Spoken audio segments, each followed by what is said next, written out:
WNYC Studios is supported by Bard College's Sustainability Program, whose hybrid Bard MBA helps train leaders to innovate solutions to social, environmental, and economic challenges. Apply by May 1st for fall enrollment at gps.bard.edu. The Takeaway is brought to you by Progressive. Have you tried the Name Your Price tool yet? It works just the way it sounds. You tell Progressive how much you want to pay for car insurance, and they'll show you coverage options that fit your budget. It's easy to start a quote, and you'll be able to find a rate that works for you. It's just one of the many ways you can save with Progressive. Get your quote today at Progressive.com and see why 4 out of 5 new auto customers recommend Progressive. Progressive Casualty Insurance Company and Affiliates. Price and coverage match limited by state law.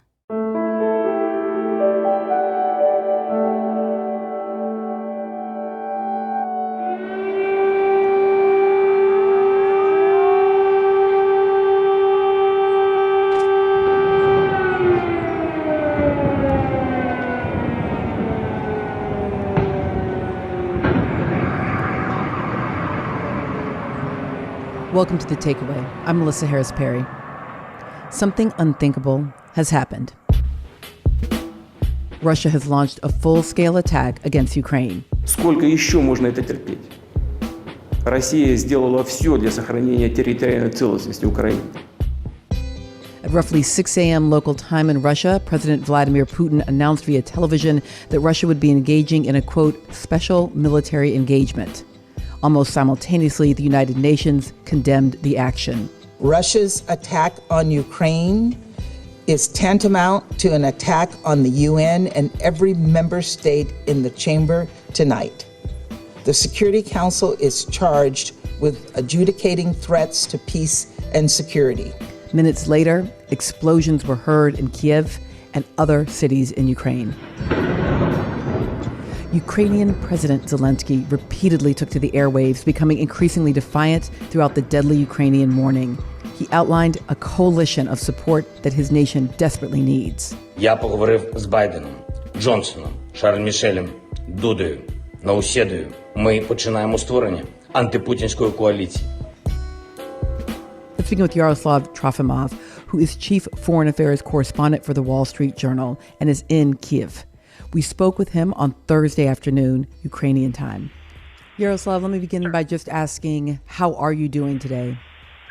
Well, it's a day that nobody really expected would happen in Ukraine. It started in the early hours of the morning with airstrikes all over the country. Dozens, maybe hundreds of targets were hit. And then a land invasion all over the borders of Ukraine, in the north and the south and the east, and basically an airborne assault into the outskirts of Kyiv. When we spoke earlier this week, you described the capital as pretty calm and said to me then, just as you just said, that there was disbelief about the likelihood of an invasion. Restaurants were open, all of that kind of thing. I'm wondering now if that calm is holding. No, the calm is not holding at all. There have been casualties. There are probably hundreds of people killed all over Ukraine in the initial hours of this Russian invasion. And families, young people, people with children are trying to flee the capital, Kyiv. The highways to the west are clogged. Pretty much everything in the city is closed except some grocery stores. People are lining up to get cash out of ATMs while they still work and to get gas. And, there are giant lines at the gas stations. So it's really a city at war. It's a city that's been bombed. There have been casualties, civilian casualties in Kyiv as well. And everybody's bracing for the arrival of Russian troops to the city's outskirts, possibly even today. So obviously businesses, schools, workplaces closed with this rush to get financial resources, to get gas, to get out. Are phone lines working? Are other aspects of the infrastructure holding at this point? Well, for now, there is electricity. For now, the phone lines and the internet work.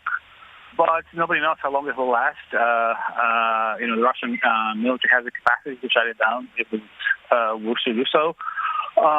And this is really sort of an all-out assault that seeks to annihilate Ukraine's existence as a separate country. President Putin said so much. He said he wants to put Ukraine's leadership on trial as war criminals. That discourse about Nazism, President Zelensky pushed back, obviously quite hard on that, talking about his own familial connection with the Jewish people, his own grandfather's experience, and in fact, instead saying that Putin's invasion here is parallel to Hitler's. Can you just remind our audience, which might not know this history as well, a bit about this World War II and history around Nazism and what is being evoked in this language? Well, Ukraine was ravaged during World War II. Some 8 million Ukrainians of Jewish faith, of Christian faith, of Muslim faith died during the war. And including, and people who fought in that war included the parents of President, people who fought in that war included the grandfather of President Volodymyr Zelensky. So, yes, it's true there are some fringe neo-Nazi groups in Ukraine, as there are, in pretty much every other country. But President Putin has seized on their existence because of these parties that, get maybe 1 or 2% in elections, if at all, to paint the entire Ukrainian state as neo-Nazis, which is ludicrous.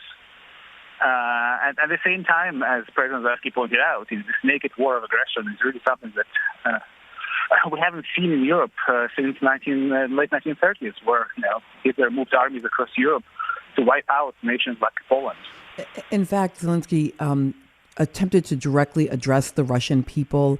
Given state control of media in Russia, will the Russian people ever have an opportunity to actually hear his direct appeal to them?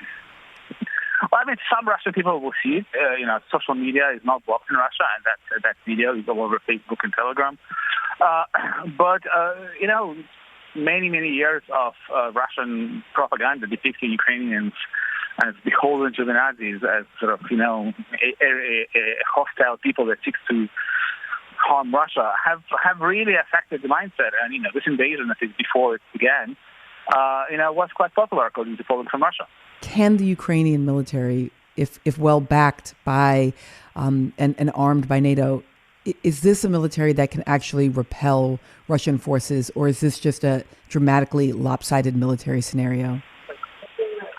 In its current state, a Ukrainian military that was denied, its request to buy advanced air defense systems is really naked in the face of the Russian onslaught. The Russians have complete air domination. They have taken out Ukrainian air defenses and have been just killing people from the air. The only way the Ukrainians could defend their land is by taking the combat to cities, to urban environments where the air force is not as effective, unless the Russians decide to destroy entire neighborhoods the way they have been doing in Aleppo, Syria. Is there anything we are missing in U.S.-based coverage of what's happening there? Any key factors that we're not seeing because we're less connected to the history, culture, and politics of the space? Well, I think really what's important is that something unthinkable has happened. It was even a day ago, yesterday, it was hard to imagine from Kyiv that this could actually happen, that there would be Russian planes in the skies dropping bombs on an innocent city, on civilians in a country that hasn't done anything to Russia, really. It is not a threat to Russia, just because, President Putin cannot accept the fact that Ukrainians are different and want to decide their own political direction. And the last time something unthinkable like this happened was World War II. Exactly. Yaroslav, thank you so much for joining us today on The Takeaway. Thank you. Yaroslav Trofimov is Chief Foreign Affairs Correspondent for the Wall Street Journal. We spoke with him from Kyiv on Thursday afternoon, Ukrainian time. I want to bring in Robin Wright, a columnist at The New Yorker and a Wilson Center Distinguished Fellow. Robin, thanks for joining us. Good to be with you on this sad day. Yeah, I want to talk about this sense of disbelief that we just heard about. Is it a shared sense of disbelief with U.S. officials and NATO allies as well? I don't think at all. The United States and its allies have been warning about this now since December, and in very specific ways, and in ways that are unprecedented in terms of the details provided by intelligence of how Putin has deployed his tanks, troops, and artillery around 3 frontiers of Ukraine. So I think there's not disbelief. This is one of the most predictable wars we've ever seen. President Biden so far has been adamant he's not sending U.S. troops directly into Ukraine to fight. Is there a red line that could change that for the president? I think the only red line for now is if Putin manages to send his troops beyond Ukraine's borders into a NATO ally, and then the NATO charter would be invoked and the United States would be deploying its troops already in Europe to defend its allies. You heard me ask sort of towards the end of that conversation about whether or not Ukraine, if well backed by NATO, has the capacity to repel Russian forces here. Is that going to be enough, or is Russia just simply going to be able to overwhelm this nation? Russia is the largest and best equipped army in all of Europe. The Ukrainian military is about 250,000 strong. It doesn't have the same kind of equipment or air power that Russia does. It may be able to hold off the Russians a little bit, but I suspect it could very soon turn into an insurgency. The question, of course, is whether the government can hold in Kyiv, and if it can't, if it moves elsewhere, or if it's destabilized, it's going to become a real problem, I think. One of the first things any country does in the beginning of a war is try to destroy another country's command and control centers. And I think that's what the Russians did in their initial bombardment. This is going to be a real challenge for Ukraine. Yes, I expect some resistance, but the fact is that Russia is the much mightier power, and it's going to be difficult. And, this is, again, one of the key issues is NATO does not include Ukraine. And so it's very unlikely that neighboring countries are going to try to get involved in a way that would really become the Third World War. What does this mean for Ukraine's neighbors?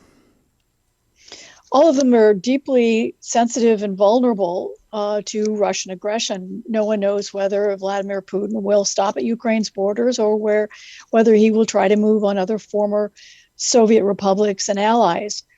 And the United States is responding to that by deploying more forces and equipment in the Baltic states, in Poland.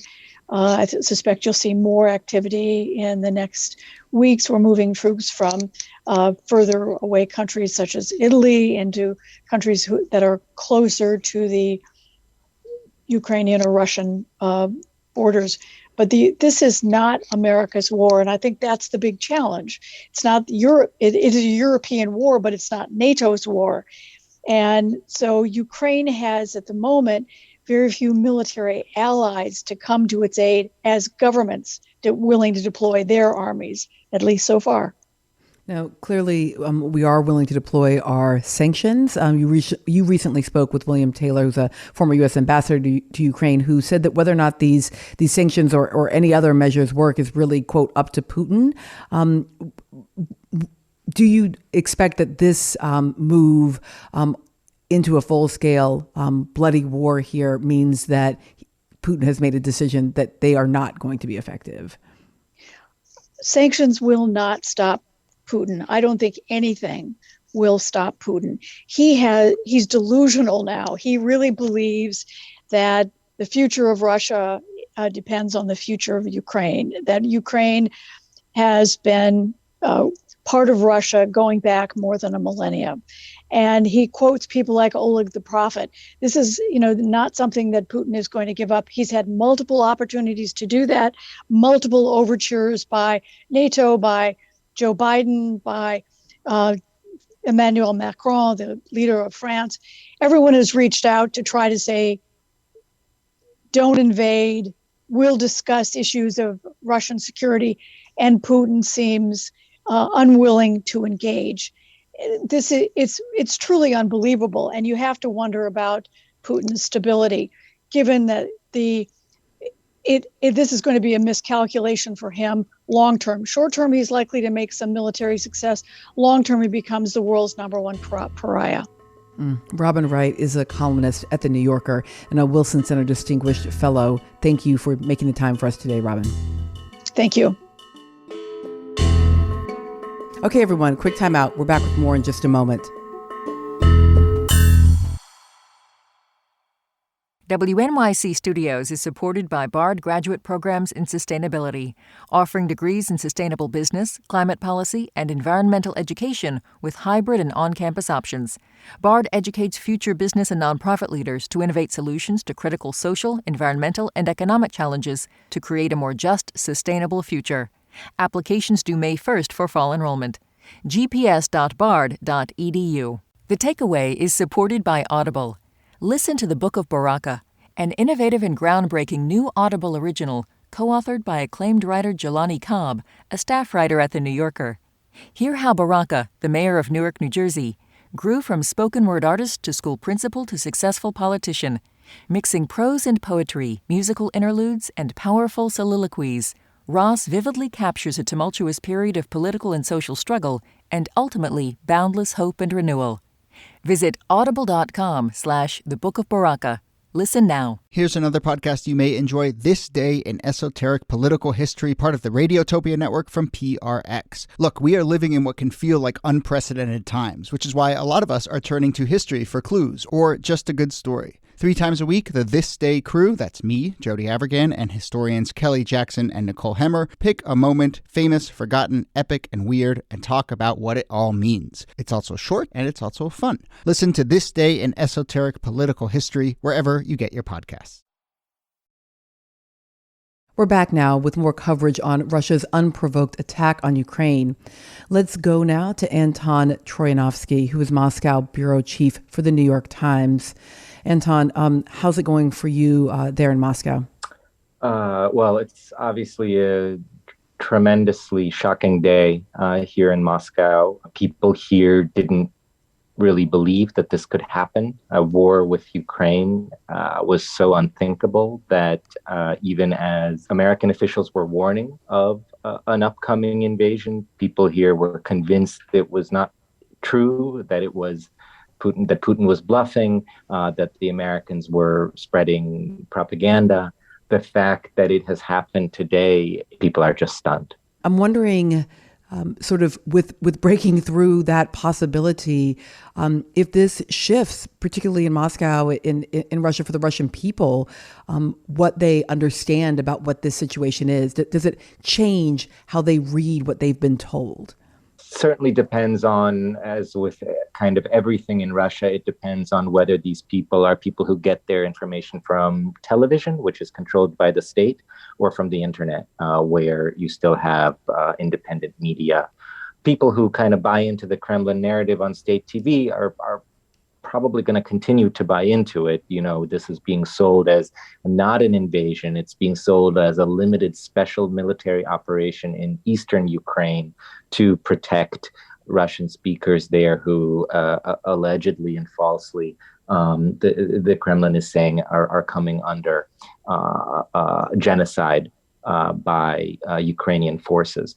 It is significant that there are many other people right now, including I'm seeing some, for instance, a comedian who works, who's on state TV, coming out and saying this is horrible. This kind of changes everything. So we're going to see that play out in the next few days and weeks. Really have no idea where this goes from here. But yeah, it's clear this is going to fundamentally change the relationship between Putin and the Russian public in many ways.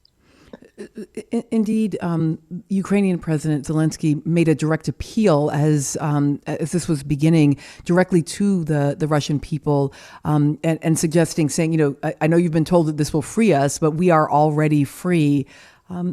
Given what you've said here about state media, I'm wondering, if that kind of direct appeal has any possibility not only of affecting the Russian people, but ultimately of affecting Vladimir Putin. I mean, how relevant is the public opinion of the Russian people to Vladimir Putin in terms of the decision making going forward? I mean, honestly, I think we're seeing today it's less relevant than people thought. The Kremlin traditionally has been pretty obsessed with public opinion, doing a lot of surveys and sort of portraying Putin as deriving his power and authority from public support. You can't imagine that like a war, a bloody land war with an unimaginable human cost is something that Russians would support. And indeed, there's no like spontaneous jubilation in the street that we're doing this, and no, that none of that is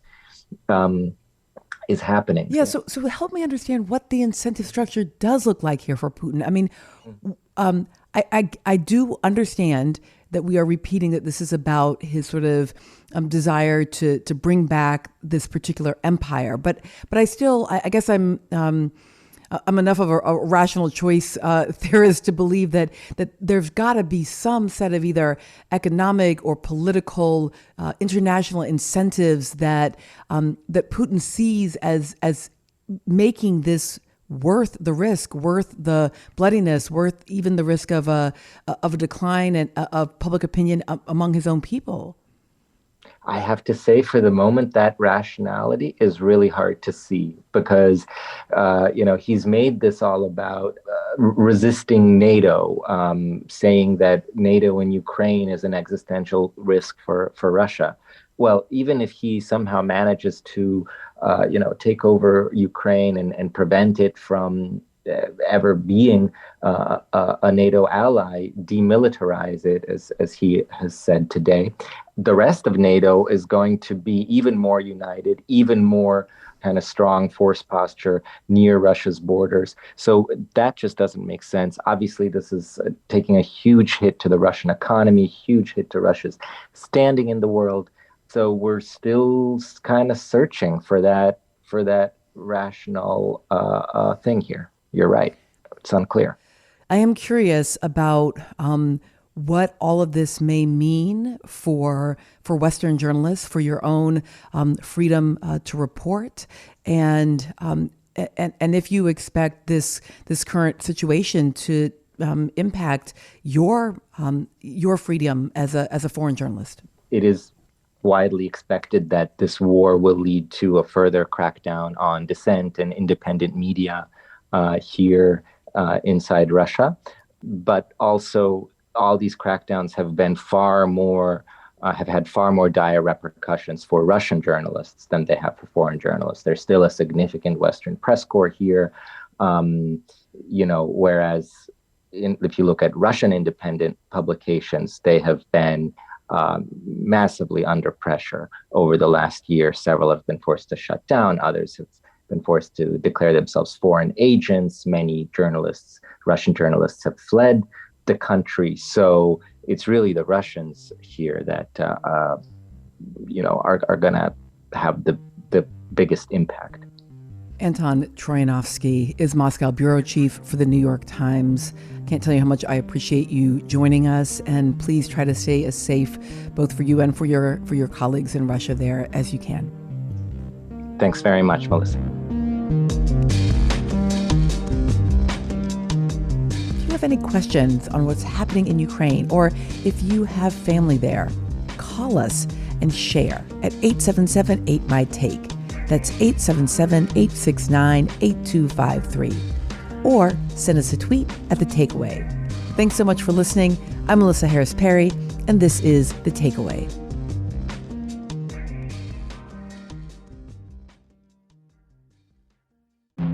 I'm David Remnick, and each week on the New Yorker Radio Hour, my colleagues and I unpack what's happening in a very complicated world.